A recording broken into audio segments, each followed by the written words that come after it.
With the relationship between Octavian and Antony damaged beyond any hope of repair, a fierce propaganda war erupted in Rome. Tales of Antony's unnatural subservience to Cleopatra spread like wildfire.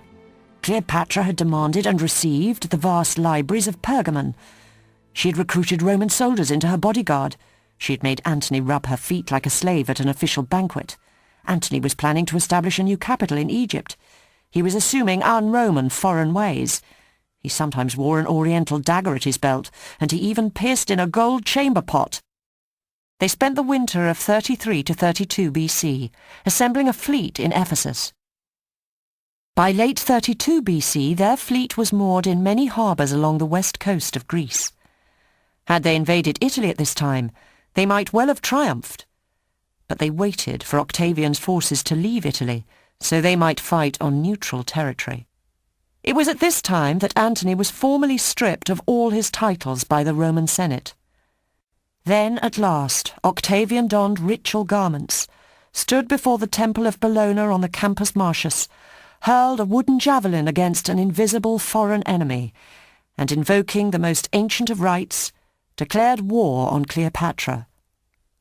The charge against her was the remarkably vague "for her acts." It's hard to see what Cleopatra's heinous anti-Roman acts might have been. The truth is, of course, that Octavian had realized that his troops would agree to fight a foreign enemy, but would not fight Antony, who was still, despite all the negative propaganda, a popular figure. As Antony was likely to stand by Cleopatra, he would become a true quasi-foreign enemy of Rome. Plutarch tells us that Octavian was outnumbered by Antony and Cleopatra, but his fleet was both better armed and better prepared, and although he himself was not a seasoned campaigner, Admiral Agrippa had all the experience that he lacked. The sea battle flared up on the 2nd of September, 31 BC. From the beginning, things went badly. Octavian's ships kept out of range, drawing Antony's fleet further and further out to sea so that they might become dispersed. Antony's ships were hopelessly undercrewed and unable to fight efficiently. At some point, the battleships from the central and left divisions stopped participating in the battle and retreated into the Gulf. Soon after, possibly at a prearranged signal, Cleopatra's 60 ships hoisted their sails, broke through Octavian's line and sailed away at full speed. Antony abandoned his large flagship and chased after Cleopatra with about 40 of his personal squadron. Antony's fleet fought on, but their situation was hopeless. Octavian's own memoir tells us that the sea battle ended at 4 p.m, with some 5,000 of Antony's men lost and 300 of his ships taken. Tempted by generous bribes, the bulk of his soldiers defected, bringing a swift and relatively painless end to the confrontation. Octavian's failure to capture Cleopatra's war chest, now safely on its way to Egypt, meant that he would be embarrassingly short of money to pay his victorious veterans. Nevertheless, the Battle of Actium, hardly the greatest of victories, was to be remembered as a triumph for Octavian, Agrippa and Apollo, and as the beginning of the end for Cleopatra, Antony and Egypt. Octavian now began receiving a stream of messages from Egypt. Plutarch tells us that Cleopatra begged to be allowed to abdicate in favour of her children, while Antony asked permission to retire as a private person to Athens. Antony never received a reply, but Cleopatra was informed that Octavian would consider her request if she either killed or at least renounced Antony. In the summer of 30 BC, Octavian marched across the Delta, crossing the Nile branches to strike camp immediately outside Alexandria's Canopic Gate. Antony returned just in time to defend the city against his advance cavalry. Trapped and impotent, Antony resorted to bribery. Leaflets promising generous rewards were tied to arrows and shot into Octavian's camp. As it was obvious that Antony would never be in a position to honour his promises, no one was tempted by the offer. Next, he challenged Octavian to single combat, but Octavian refused to be drawn. Finally, he resolved to meet Octavian in battle. On the morning of the 1st of August, Antony led his troops through the city gate, while his Egyptian fleet sailed eastwards to meet the Roman ships. It was a one-sided battle, and heavily defeated, Antony retreated into Alexandria, wrestling with the unbearable thought that Cleopatra may have betrayed him. Almost immediately, he heard the rumour that she had committed suicide. Antony knew that his time had come. He unbuckled his breastplate and asked his faithful slave Eros to help him to die. Eros drew his sword, but stabbed himself rather than his master. As Eros collapsed at his feet, Antony stabbed himself in the stomach. As Antony lay fatally wounded, Cleopatra's secretary arrived with the news that the queen was not, after all, dead. She had barricaded herself in the mausoleum that housed her treasure. This was a substantial two-story structure, a windowless ground floor with a stairway leading up to a windowed, galleried upper floor. Now Antony, weak from loss of blood, was taken to the tomb and dragged through an upper-floor window so that he might die in Cleopatra's arms. Octavian entered Alexandria unopposed to find Cleopatra trapped in her mausoleum with Antony's body. A system of stone portcullises and stout doors sealed the ground floor and ensured that no one could enter or leave. This was a serious problem. There was a very real danger that Cleopatra might burn both herself and her treasure. Octavian wished to keep Cleopatra alive and exhibit her in his Roman triumph, and far more importantly, he wished to keep her fabulous treasure intact. He sent Gaius Prochelaus to negotiate, and if at all possible to persuade Cleopatra to return to her palace. Conversing through a grille in the locked door, Cleopatra refused to move and again asked that her children be spared. Prochelaus made no promises, but told her to trust Octavian. The next day Cornelius Gallus was sent to talk through the mausoleum door.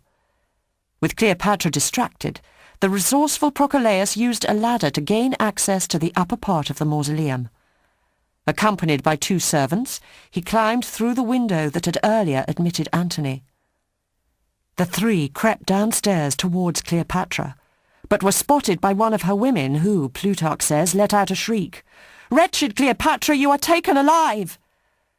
Cleopatra drew a dagger from her girdle and stabbed herself, inflicting a non-fatal wound.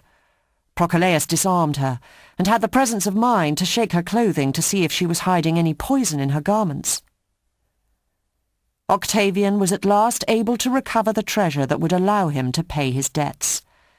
Such was the feeling of relief that interest rates in Rome plunged from 12 to 4%.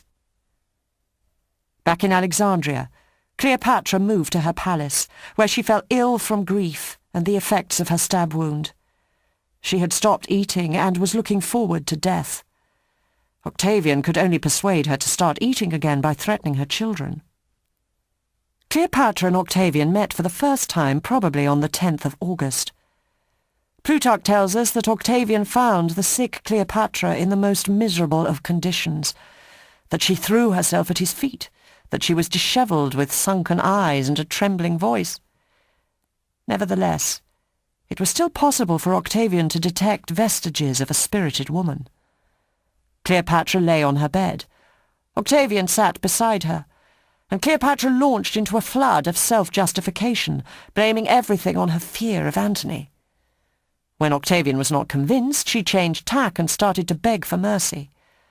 Finally, she presented him with a complete list of her treasures.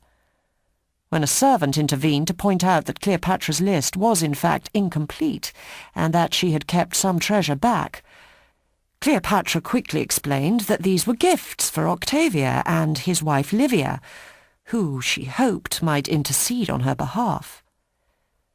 Convinced that she intended to keep some treasure for herself, Octavian deduced that Cleopatra was far from suicidal.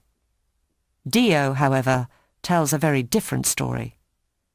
His Cleopatra receives Octavian in a splendid apartment, where she reclines on a couch dressed in the most becoming of mourning garments.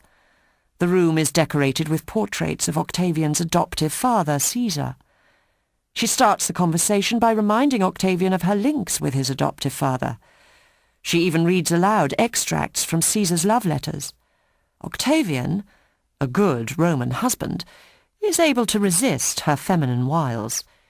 He doesn't look her in the eye, but merely begs her to be of good cheer. Realizing that things are not going too well, Cleopatra pleads with Octavian to let her die to join Antony.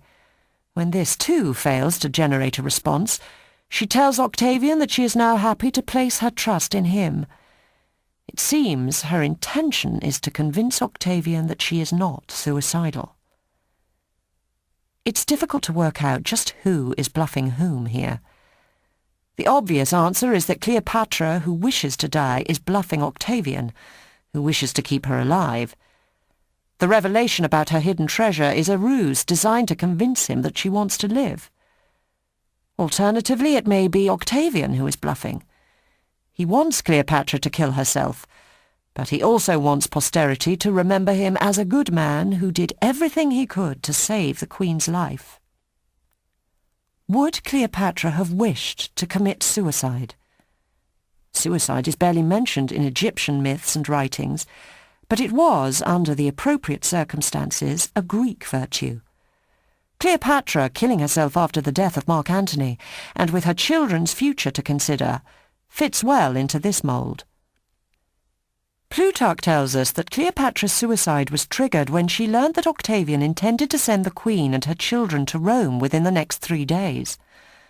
Realizing that her time had run out, she visited Antony's tomb to pour libations for him. Returning to the palace, she bathed, dressed and dined in splendour, enjoying as part of her final meal a basket of figs sent in from the country. The meal over, she sent a message to Octavian. Then, with her serving women by her side, she retired for the night. Reading Cleopatra's message, a final request to be buried beside Antony, Octavian realized that the Queen was about to kill herself. Soldiers ran to the palace, and opening the doors they found Cleopatra lying dead on a golden couch. Eras lay dying at her feet, while Charmian, already feeling the influence of the poison, was desperately trying to straighten her mistress's diadem. Dio tells us that Octavian summoned Scyllae, Libyan snake charmers famous for curing snake bites by sucking out the venom, to minister to Cleopatra. But they were too late. In the absence of any obvious weapon, death by snakebite was accepted as a symbolically suitable means of female royal suicide. Now Octavian made plans for Cleopatra's funeral. Plutarch writes, although vexed at the death of the woman, he admired her lofty spirit, and he gave orders that her body should be buried with that of Antony in splendid and regal fashion. Today, the joint tomb of Cleopatra and Antony is lost beneath the waters of the Mediterranean Sea.